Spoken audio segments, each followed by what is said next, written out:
Okay, folks, I'm going to start talking here, and whoever arrives late will join us. Welcome to Democrats of the Desert regular membership meeting. As always, we have a great program for you today, informative and I believe interesting. I have a number of announcements to make, some housekeeping and some upcoming events here.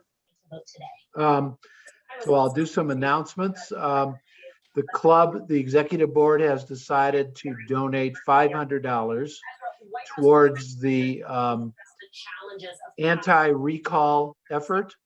That will be split evenly, 250 directly to Governor Newsom, and another 250 will go to the California Democratic Party, which I'm sure will direct it in that direction as well. We are going to have a Excuse Zoom me, would meeting. you ask, excuse me, would you ask whoever, can we go to mute because Yeah, we're definitely getting background of TV or something. Thank can, you. Can everybody except me mute? Okay, thank you. To fight this fight on many fronts. I guess that's Doris. There you go. Thank you. We are going to have another meeting in July, a Zoom meeting.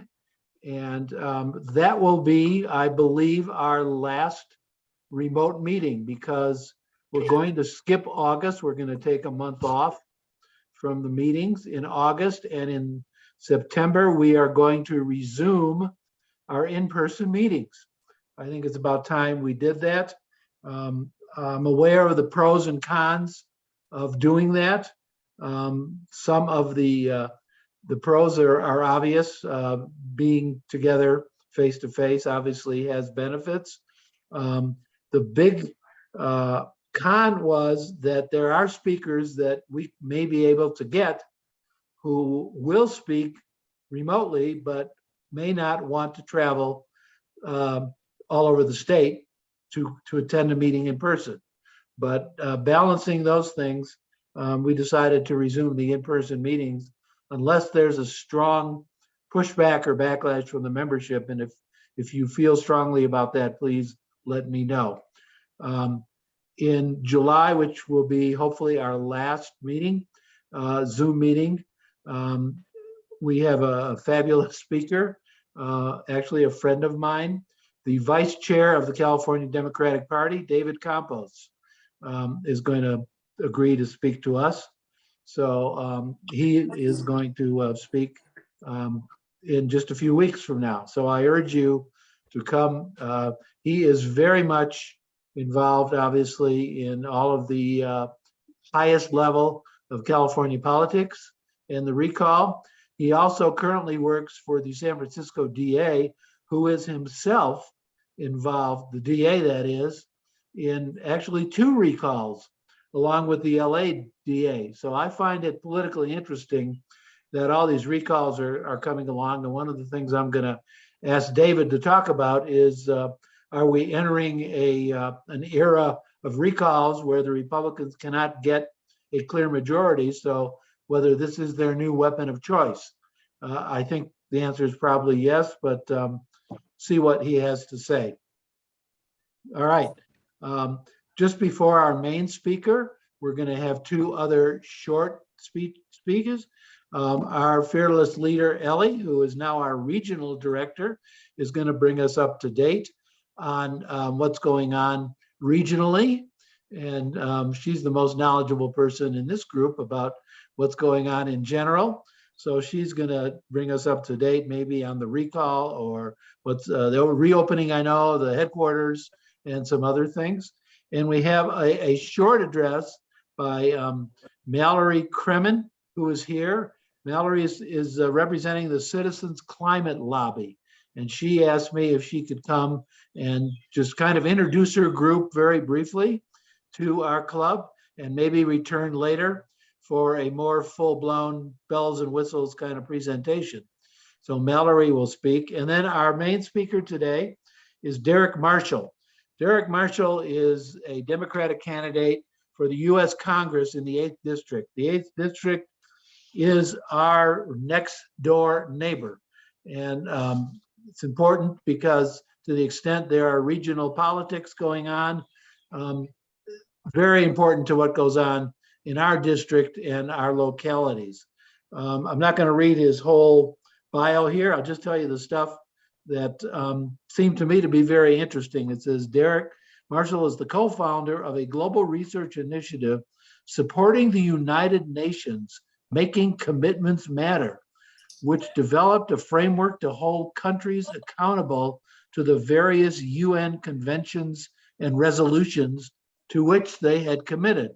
I find that very interesting and probably ask him a question or two about that. He has worked on AOC's campaign. He worked on Bernie Sanders' campaign. He lives in Victorville. So that's a short bio of Derek. So those are my announcements. I'm going to turn off my mic and ask Ellie to turn hers on and give her a little short report here on what's going on in the region. You're up, Ellie. Okay, there we go. I should be, I shouldn't be, I'm okay now. You can hear me? All right, very good. Thank you, Stephen. Thank you, Stephen, very much for a couple of minutes, and I won't take much more time than that. I've listed two areas or two locations where you can connect to what I'm going to talk about very briefly. One, of course, is the recall. The certification has now taken place. What we don't know, what we still don't know, is the date. This could happen. I'm going to be very honest with you. It could happen as early as August. We don't think it'll be that soon, but they're also looking at a possibility of September. We're hoping for at least October, but this is going to be announced. All the paperwork and everything has gone up to Secretary of State and the vice chair of the California party will take a look at this thing, and the Secretary of State will then say, okay, this is the date. So again, we're going to be asking everybody to stay glued to what is going on. You can go to stoptherepublicanrecall.org and get more information. The other thing that I wanted to bring up very quickly is redistricting. This is going on now. You have the ability to participate in this, and it's really quite easy. It enables you to have a couple of minutes to make a comment about your area. You want to talk about the fact that we want to maintain our area as being together and being strong together. So I've listed for you as well the location of WeDrawTheLinesCalifornia.org. It's up there as well, and get yourself involved. There will be additional testimony taking place. I know that Nurse Judy spoke Thursday before the group for a couple of minutes, and there's going to be additional, thank you, Judy. There's going to be additional dates coming up. You're going to be able to say something and do something and get involved. This is for the next 10 years of our lives, folks. So we've got to pay attention. We've got to understand what the lines are going to look like. Finally, on July 4th, I am so excited after 15 months to tell you all this. And I'm hoping that you folks that are new, like Marcy and like so many others here, Leo, I hope you folks will stop by the Democratic headquarters of the desert. On July 4th, we're going to open from 10 until 2. There'll be icy cold water. There'll be the air conditioner going. And we'd love to see everybody just stop by and say hi. Then Monday, the 5th of July, we will begin our schedule. We're going to be open Monday, Wednesday, Fridays, and Saturdays from 10 until 2. Longer hours. If people stop by and need answers or need something, by golly, don't worry about it. We're going to be there for you. We want to see you. We want to hear what you have to say. We want to get you connected to what's going to be going on. There'll be postcards to be written. There'll be phone calls to be made. We've got to make sure that the Republicans understand that they cannot just go around and recall whenever they don't like someone, more importantly, when they lose an election. This is their 6th attempt since Gavin Newsom was elected. And unfortunately, this time that they were able, because a judge extended the amount of time that they could have to get the signatures, And by the way, yes, that judge was appointed by the former person who was occupying the White House, if that tells you anything. But at any rate, I'm not going to go on anymore. You've got a full schedule today. You've got the email address for the headquarters. Stop by, come see us July 4th, then 5th.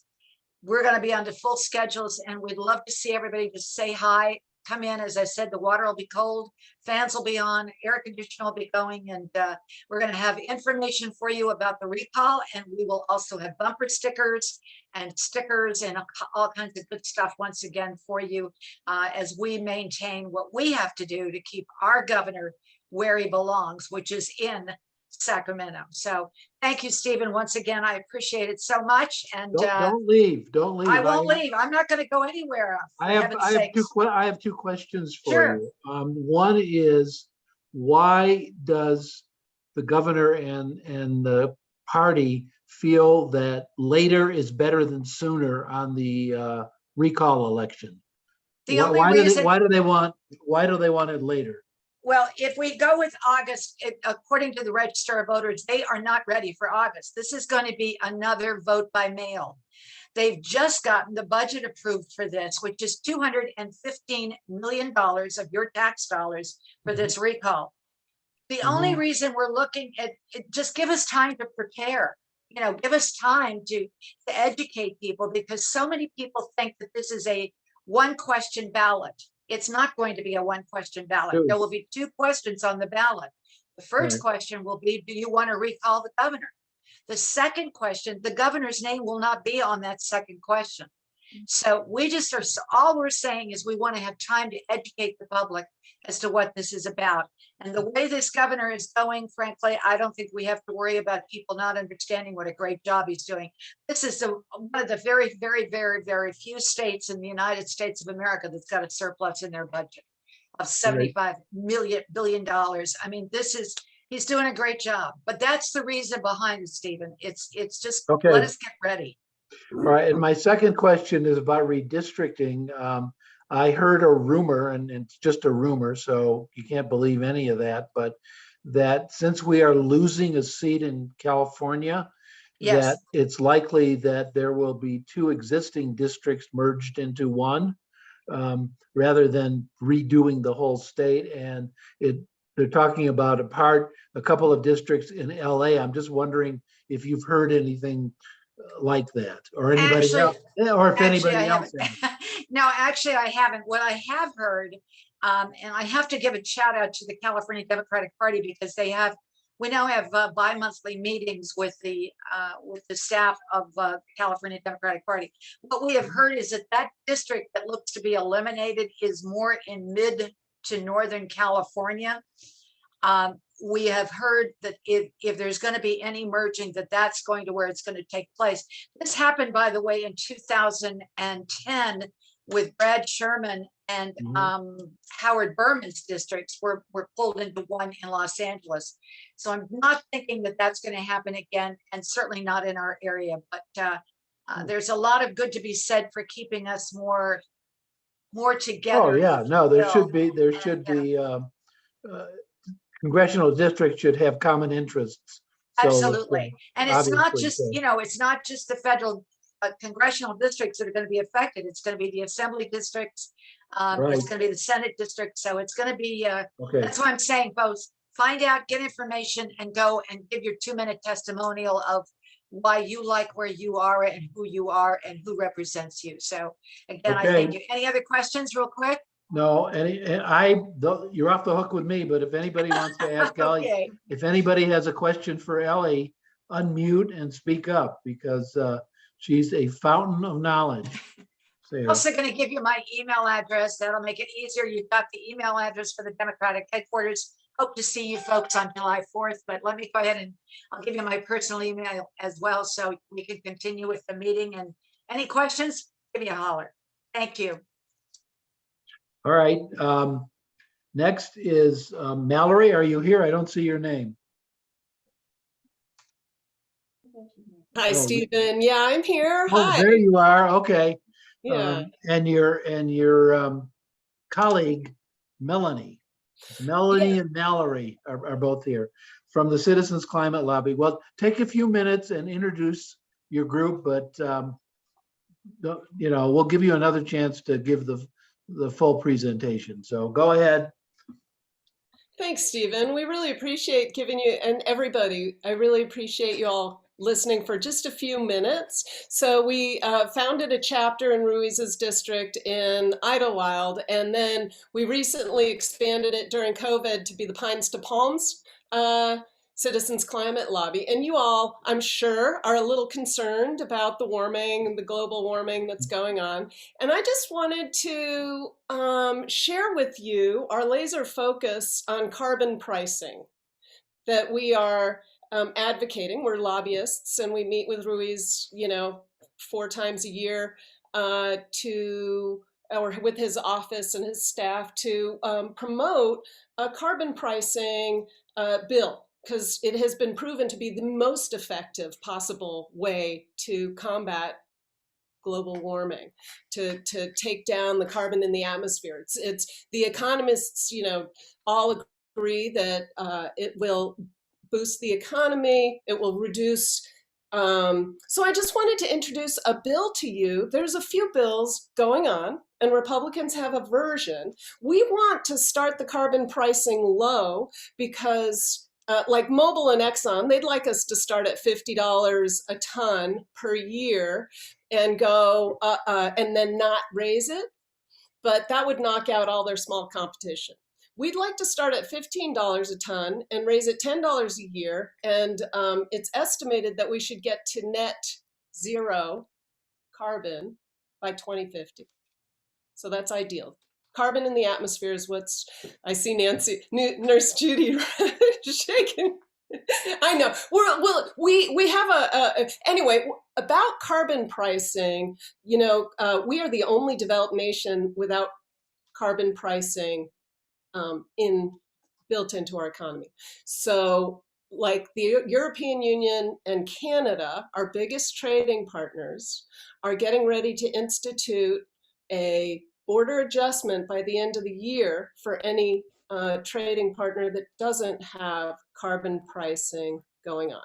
So if we're not, and we're talking about coal, gas, and oil, not farm, not, so keeping it simple, those who burn carbon, keeping it as far upstream, very simple. And we are trying to get Congressman Ruiz, he's almost there. We have to pass a carbon pricing bill, or else we're handing the money away to other countries when there's a border adjustment. So if we don't pass it, so I would like to invite everybody to join, to participate with us, to help us lobby, Citizens Climate Lobby. So I'd like you all to invite you to our monthly meetings. And then I'd also, I would like, if you agree, if you think carbon pricing is important, and if you want to learn a little bit more, I can share my email. I'd like to share it, to invite you all to email Congressman Ruiz that you support carbon pricing legislation. Specifically, Mallory, the bill that you're discussing, is that coming out of the House or the Senate? Do you know? The bill we're discussing is in the House, 2307, okay. Energy Innovation and Carbon Dividend Act. And we're asking— Has Congressman Ruiz indicated, is he a co-sponsor or? He's not a co-sponsor yet. He's interested, but he has not signed on. So we need as many as possible to sign on so that we can make it. So the reason for 100% dividend, so we're talking carbon pricing, starting low, building slowly, and 100% dividend, giving the money back to the people to help the lower income people pay for the higher energy costs. So that's the goal, to get our congressman to sign on, I suppose, yes, right? That is the goal. Thank you, Stephen. Exactly. All Melanie is here as well. Melanie Lamaga, she's my co-liaison for the congressional district for CCL. All right. Well, that's a great introduction. Thank you so much for coming by. If anybody has any questions for, anyone ever call you M&M? You heard that before? Mallory or Melanie. I can Certainly, put the website for the Energy Innovation Act. It's a very simple website that explains more about it. And there's also a link that will take you directly to write your representatives about okay, it. So it's that's great. super If you could easy. put I'll that, put that in the chat. if you could Yep. put that in the chat.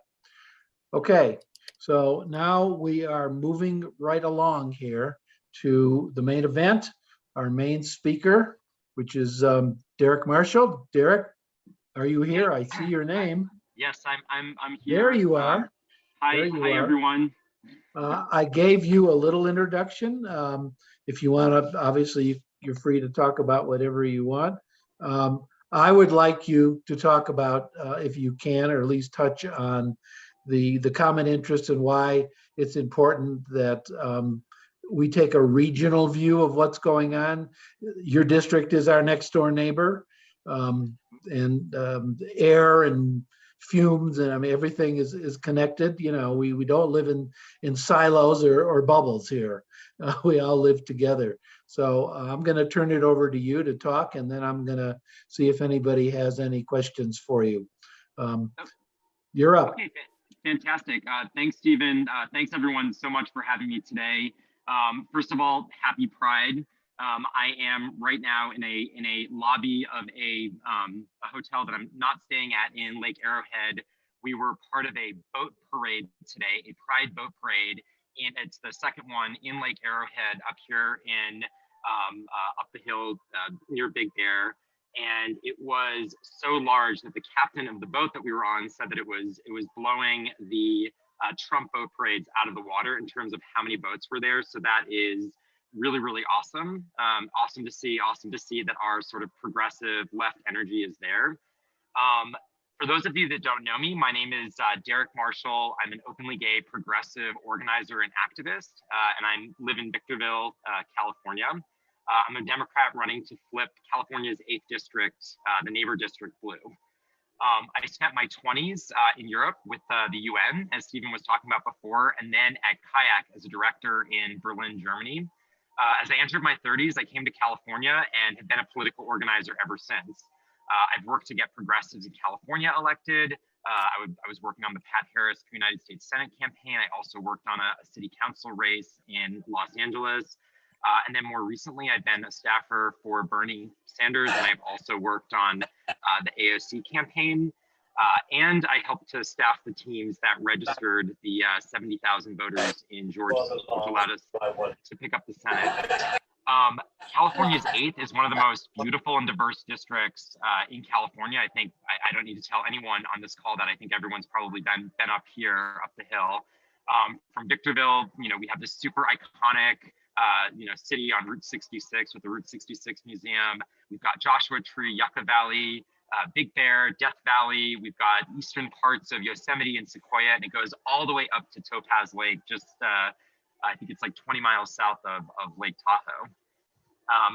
But I also see the people of the 8th district, and I'm sure that this is similar down the hill, have suffered with the same struggles that many of us see everywhere, whether it's stagnant growth, not enough good jobs, crumbling infrastructure.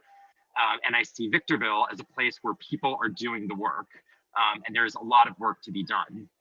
In Victorville and the high desert, we have tough conversations. We have, it's a lot more red up here than in some places down the hill. And so therefore it necessitates the need for us to go and be there and have tough conversations, particularly with some of our neighbors. We organize our community out here because we know the power of people. I've looked at the demographics, and I can get into that a little bit later, but we are in the majority. We just need to make sure that our people are registered to vote and that we show up at the polls. If we do that, then we win. We're not running in Nebraska. We're not running in other areas of the country that are super, super white and super, super red. And unfortunately, the 8th is currently represented by a freshman Republican who's been in lockstep with Trump and a lot of his ideas. I'm running for Congress to change all of this, and I want to bring the folks from the high desert to the mountains together for a better livable life. And for me, that means a livable life that includes clean air to breathe, clean water to drink, and a sustainable future for our children and grandchildren. a livable life that guarantees every single person has health care and an end to medical debt that so often makes families decide between life-saving medicine or food on their table. A livable life that ensures everyone has a good, high-paying job with benefits that are local, that are green, and not just down the hill. A lot of our folks up here drive 4 hours every single day just to go to work. And the only way that we see this change, and I know that every Democrat on this call right now knows this, is that when we come together, we organize together, when we stand up and we fight, we demand, and then we get what we need. And sort of to that together, I believe that we will have a Green New Deal, a comprehensive job creation plan that understands the scope of the threats that climate change poses, as well as the work that we need to do to rebuild our infrastructure.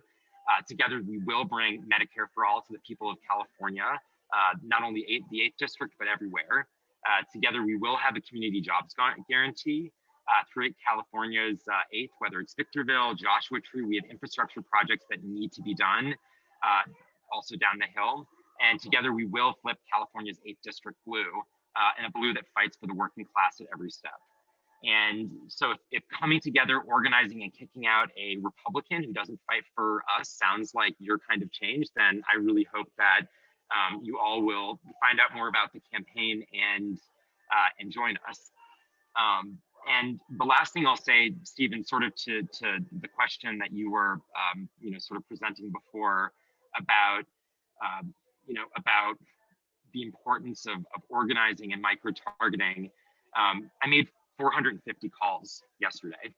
Part of the pain of being a candidate that's running for office is that we have to raise hundreds of thousands of dollars. We have to raise millions of dollars. And so what that means is that we're telemarketers. And so a lot of times on the calls, I'll be calling folks into New York, I'll be calling people in Alaska, and they're saying, well, what is your district? What does the 8th district have anything to do with what we're facing here in New York or Arizona or Alabama or Georgia? And and I say, well, do you want to lose the House in 2022? And that gives them some pause. And I said, look, like coming out of Georgia, I think that we as Democrats have an incredible model to build upon. That model is micro-targeting. It is data that shows algorithmically deduced potential voters that will say, hey, in this house on this street, there are 4 unregistered, with 88% certainty unregistered Democrats. And you can throw all that information into an application and you can go. At the same time, you can do your guerrilla voter registration activities, whether it's writing postcards, whether it is going to the San Bernardino County Fair, so that you can be out there. And so I think that the importance sort of that I'm kind of foreseeing with our campaign and with the energy of the campaign is that we really will run an organizer sort of expert campaign that we can then and will then very, very happily share with every single Democratic campaign in California, whether it's the 25th, whether it is the 4th, whether it is the 1st, whether it is any of the Republican districts that we have. And I think ultimately, if we play it right, I think that we can turn every single, our entire congressional delegation blue here in California. And I think that that's something that I'm really, really pushing for. So with that, I'm gonna be quiet and I'll very happy to answer any questions. And again, I'm just feeling tremendous gratitude for being able to speak here today. Thanks. Okay. There are a number of issues, obviously, that pretty much everybody is concerned with. So I want to ask you, Derek, where you are on some of these crucial issues. There's 3 that just leap into my mind immediately. Medicare for all, gun control, immigration, those are all major federal issues. So maybe you could comment on what your position is on some of those, and maybe somebody else might have questions for you as well. Totally. Yeah, so I said before, I lived in Europe for a long time. So I lived and had a single payer healthcare access for a good chunk of my 20s. And I have to say that the single payer system was really easy. You get a card, you get sick, you go to the doctor. If you need to call an ambulance, everything's covered for. And I think that during the pandemic, a lot of us who may have been on the fence, I personally have been very, very strong advocate for single payer. Ted Kennedy I'm originally from Massachusetts, was born and grew up there before moving out here about 15 years ago. And Ted Kennedy was our senator back then, and he was a huge proponent of single payer. And I feel like there was a time when that was being discussed, that time went away, and now that time is coming back. And I think that when we look at the polls, it just shows tremendous support. My own personal experience, having lived overseas, having had different iterations of single payer healthcare, it's proven to me over and over that that is the model. And I think that for those that say that we can't have it in the U.S., I think it's just it's corporate influence that's kind of working its way into a specific narrative. So I'm a strong supporter of Medicare for all. In terms of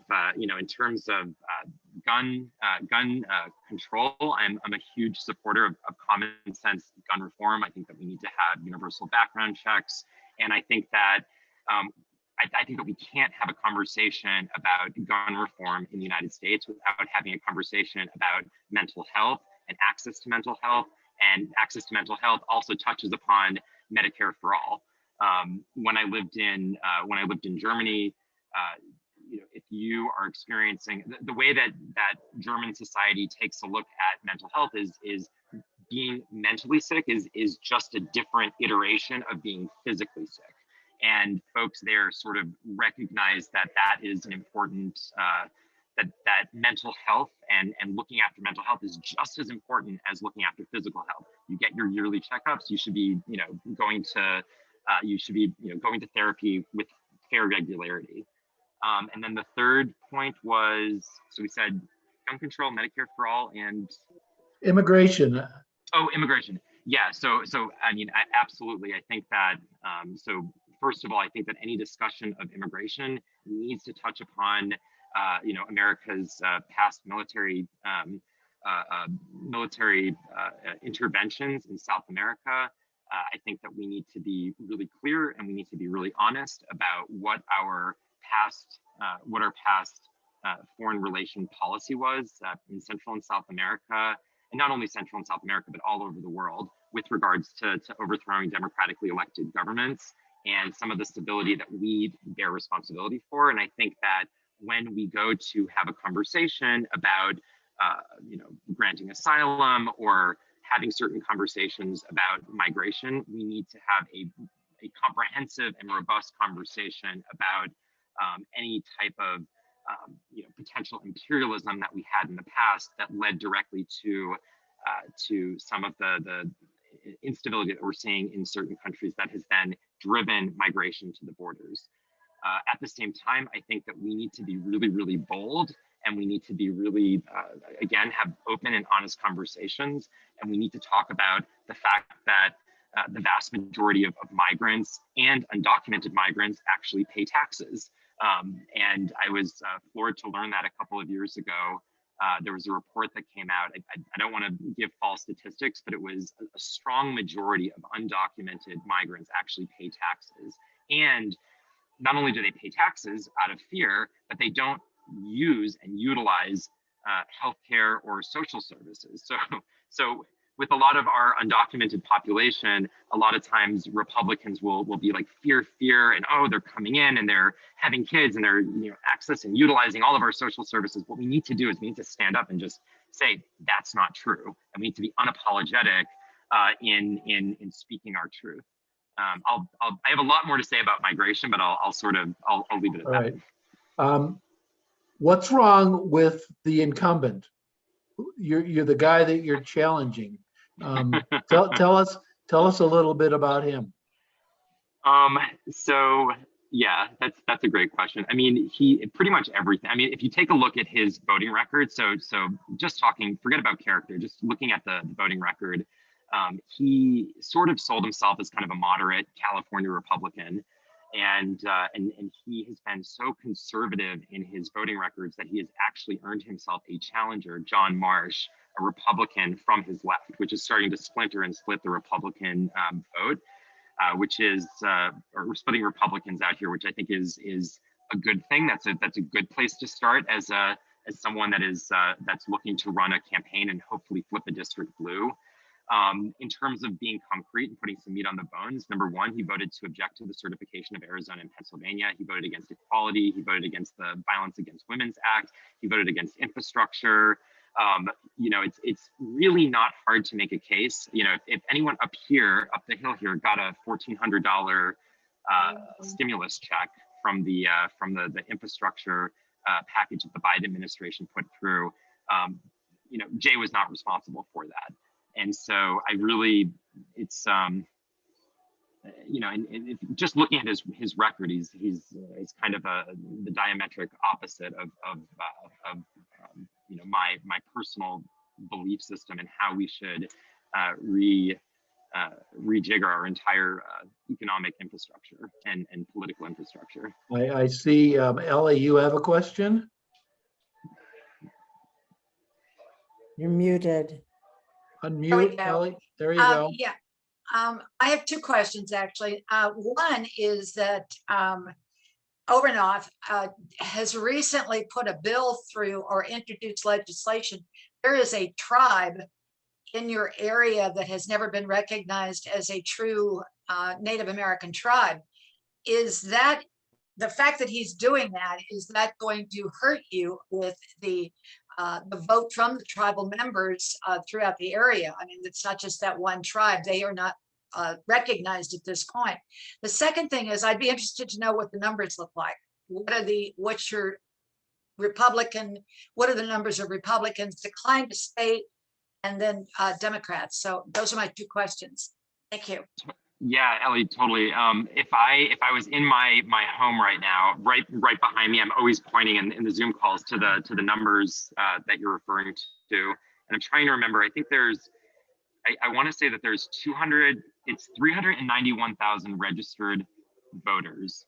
There's 121,000 unregistered voters, and the difference right now is about 13,000 more registered Republicans than registered Democrats. There is also, I think there's about 60 or 70,000 no party affiliation, but don't quote me on that. So I'll find the actual numbers and metrics and get back to you. The thing that I've been finding interesting is that originally, and Ellie, one of the previous calls that we'd spoken to, originally we were thinking about spinning up our in-person activities later in the fall, later in the year. And I'm very, very pleased to announce that we've actually started at the end of May, because the vaccine rollout has been going pretty well. And so we did our first in-person voter registration. We're now doing weekly voter registration events at different parts of the district. And so we've started to get some really interesting field, kind of qualitative research from the field. And a lot of the folks that I've personally registered, 16 and 17-year-olds, pretty much all of them are asking to be no party affiliation.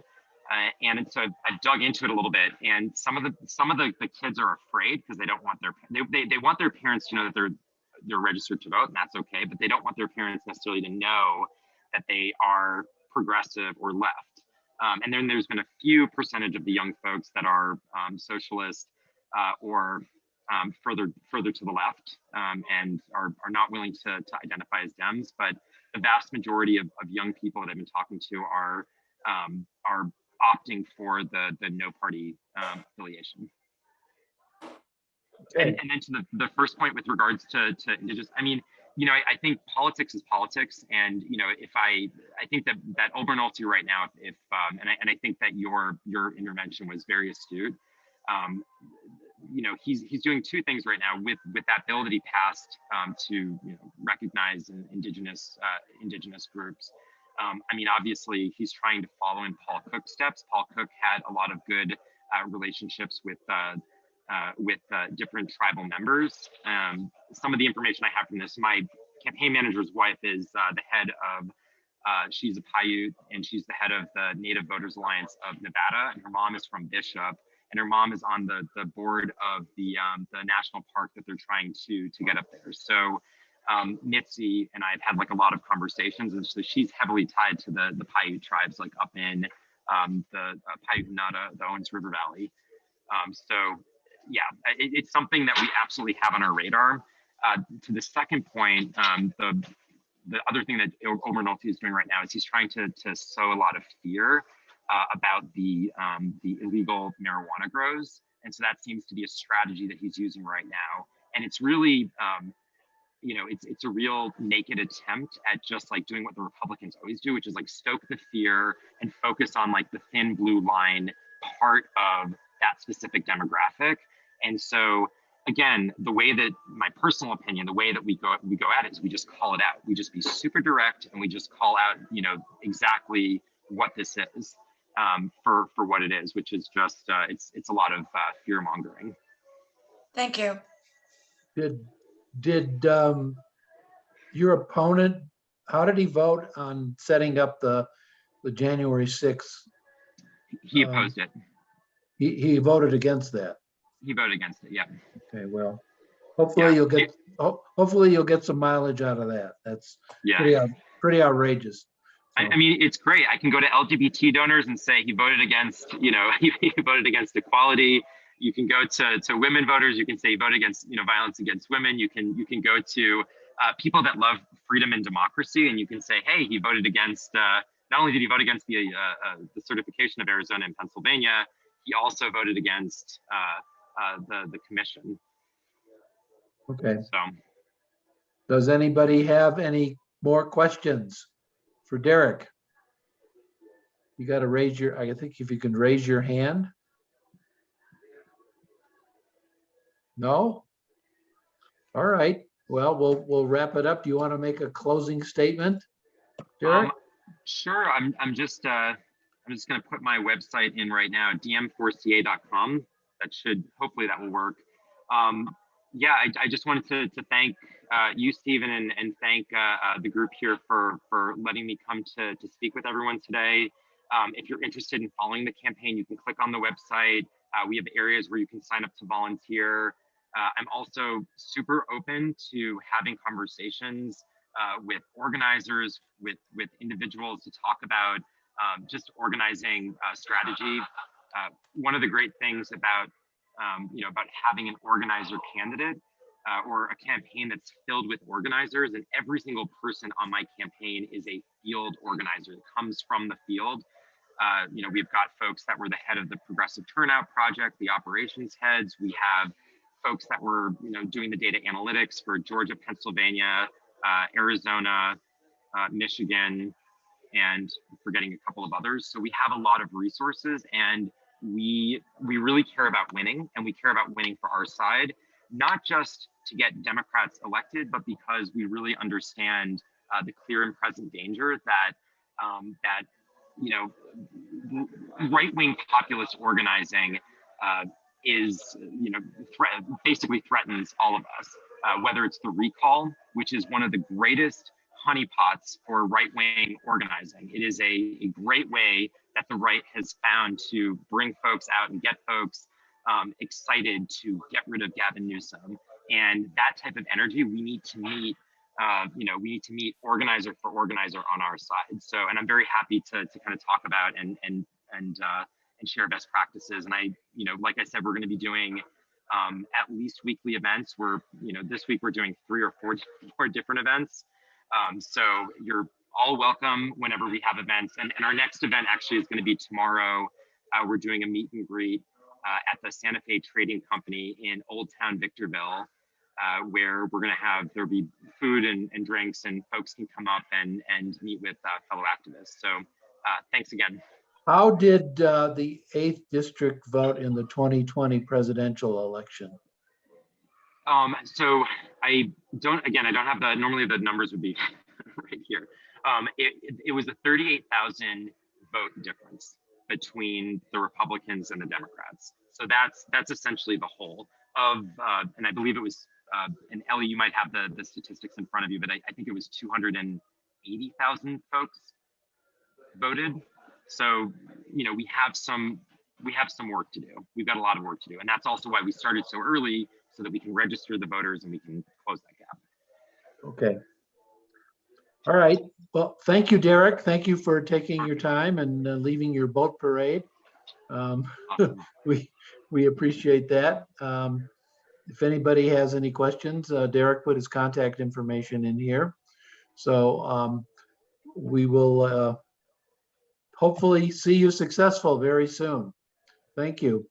Awesome. Thanks, everyone. Take care. I want to, Ann, are you waving your hand, or is that No, goodbye? no, no, just a goodbye. That was goodbye. Okay. Well, I want to throw this open because we're finishing pretty early, and I would really like to get some engagement from our members here. Questions, comments, little speeches, anything, because I think the more we communicate with each other, the better it is. Is there anybody that would like to discuss what they'd like to see this club doing in the next year, aside from the obvious, electing Democrats and keeping our governor in office? But are there any particular issues or topics that anyone would like to express a strong interest in? Because now is a great time to tell the club. All right, then I'll decide. Ann, are you waving your hand again? Okay, you can, let me unmute you. Unmute yourself. Mute myself. Okay, is that Oh. unmuted? Yes, you are. Just a little point of information. Ellie mentioned the redistricting situation going on. The ACLU is running little trainings and it's ACLU California. They've done their redistricting little training 101, but there's a 102 coming up in July, and people might want to look on their ACLU California website. It's an informative training. I just wanted to put that in as a little point of information. That's great. There is one issue which I'd like to just mention to get people thinking about it, which is the notion of getting rid of at-large city council elections. This is something that affects certainly Rancho Mirage, which is the at the pinnacle of at-large districts, at-large elections, which are damaging to democratic values, the way I would say it. There is also another movement. Palm Desert did split itself into 2 districts, but it's very bizarre and strange the way they did it. And a lot of people call it the donut hole, where Karina Quintanilla got elected into the donut hole, but the rest of the council is still essentially at large, and it was a Band-Aid on a large wound. This is a very interesting issue, which I'm going to see what I can do to get some people to talk about for us. There is a case which is pending now in the state Supreme Court, which will determine what's going to happen in the future with it. There's 3 possible ways it can go. First way is they can decide you cannot compel the city to have at-large elections. I think that's highly unlikely they will land there. Second one would be that every city has to have districts which are more representative of their demographics, where certain people live. That is a somewhat other extreme. I don't think that's more likely, but less than the first one. And the one that is most likely, in my opinion, having just had 50 years a couple days ago of lawyering, is they'll come up with some convoluted cut the baby formula, which which will take years to unravel. It will initiate a bunch of more litigation, but it will probably put a whole list of criteria, which cities have to have it, which cities don't, what factors have to be considered, and so on and so forth. But that's a case to watch very closely. The name of the case is the Pico Neighborhood Association versus the City of Santa Monica. That, if you're interested in that issue, but I'm gonna see if I can get a good speaker to talk about that issue as well. What's this? All right, Lou Lamonte, are you, would you like to say something, Lou? Yes, you do. Your hand is up. Go ahead and unmute. There you go. Yes, thank you very much. I just wanted to let you that there's a really good friend of mine. Her name is Wendy Davis, who's running against Marjorie Taylor Greene in Georgia. And I'd just like you to, she's the one Democrat that Marjorie seems to be afraid of. And Wendy is a DNC delegate, and she's also a tried and true Democrat. And just look at her website. It's called Wendy for Us. Well, I surely will. wendyforus.com. I surely will, because in a house full of crazy Republicans, Marjorie Taylor Greene is easily the most crazy of the crazy Republicans. So Absolutely. And Wendy Davis is one of the more rational Democrats I've ever seen. And she is All right. progressive, she's smart. And so just take a look at her website. That's yeah, all I'd like to say. can you put some of her contact information into the chat Yeah. here? Yeah, I Maybe will. her website? Yeah. Yeah. All right. And Thank you very much. Oh, no, Judy, you got your cyber hand up here. Yep. I just wanted to slightly correct Ellie. I did not actually speak on Thursday at the Communities of Interest meeting. But I wanted to watch and see what people were saying. That's what it was. Yeah. What will happen, the next meeting for our region is July 31st. It's a Saturday, and it will be somewhere like 10 to 6. They haven't confirmed it yet, but this is the paperwork they were talking at the meeting the next day they had. And the second one for us will be the 25th of August on a Wednesday from 12 to 8 p.m. And you can do much more by submitting it online. And that's what I would suggest, is getting together with people. We've got maps. If you want to see the maps of the area, I've got them at our dying office. So that you can see the areas. And I suspect that we have to be looking at our topography as well, even though geography is one of the lesser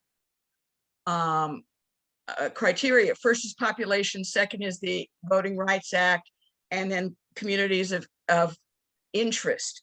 So that, and then we've got so many there, but you could see some of the Republicans on there were so against dividing, we don't need to be, black against white and blah, blah, blah. They didn't quite say it, but you could tell that's where their underlying dialogue was.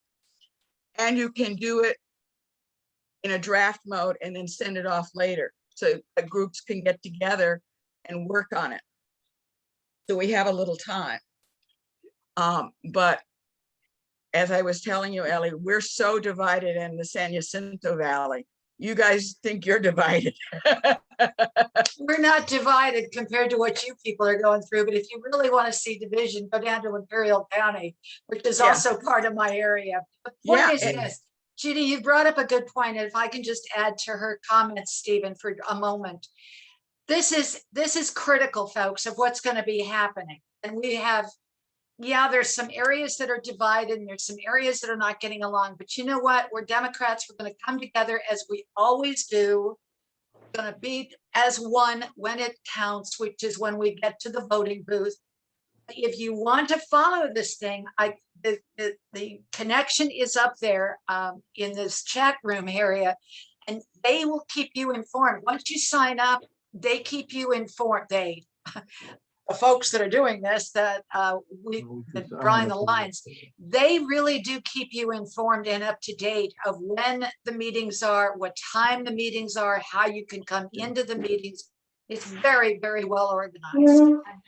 I want to add something else that people may not be aware of. California is one of the few states that this is a civilian group that puts together the redistricting.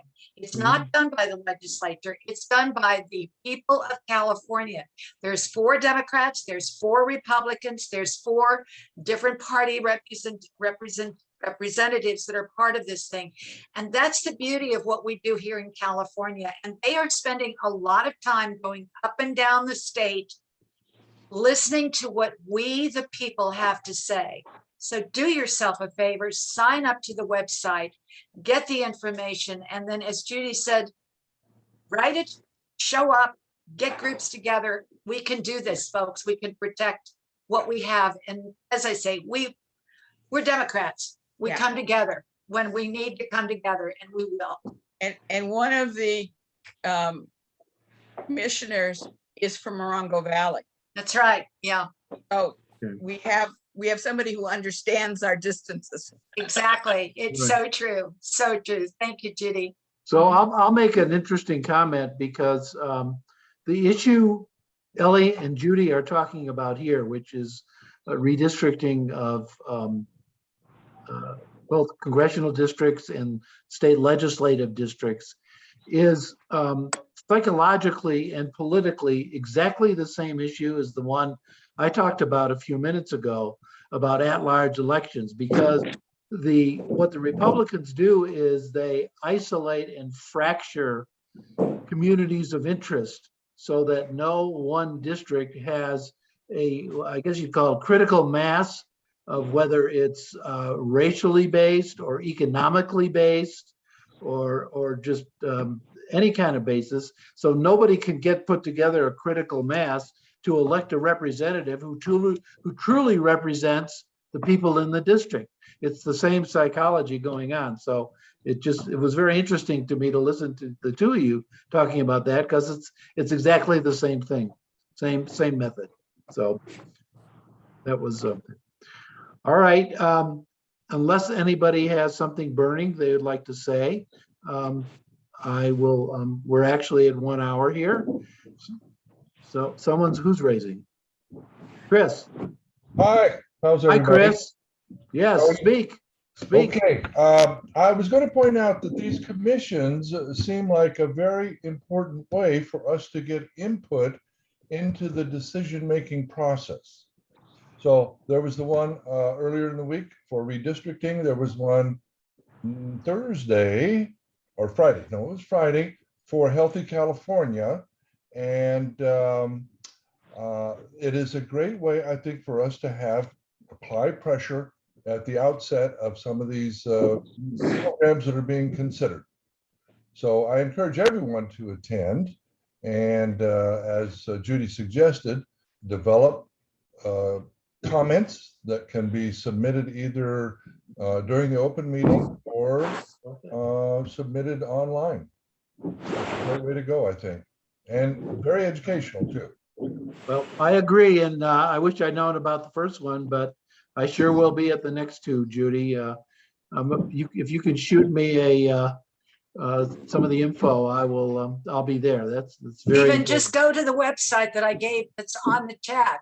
The website keeps you informed. You'll know whenever there's meetings. You'll know when they're taking place, the time and everything else. Just go to the website. I've been on the website since the beginning, just All right. about, and it's fantastic. Yes. I rely on my beautiful wife to sign me up for all that stuff. Okay. So she's going to get to do that. All right, folks. I'm going to push the red button unless somebody else wants to add something. Thank you. Thank you very much. Very informative. Thank you, Melanie and Mallory. And thank you, Derek. And thank you, Ellie. And thank you, Mrs. What did Jimmy Durante? Mrs. Calabash, wherever you are. Thank you. Bye-bye.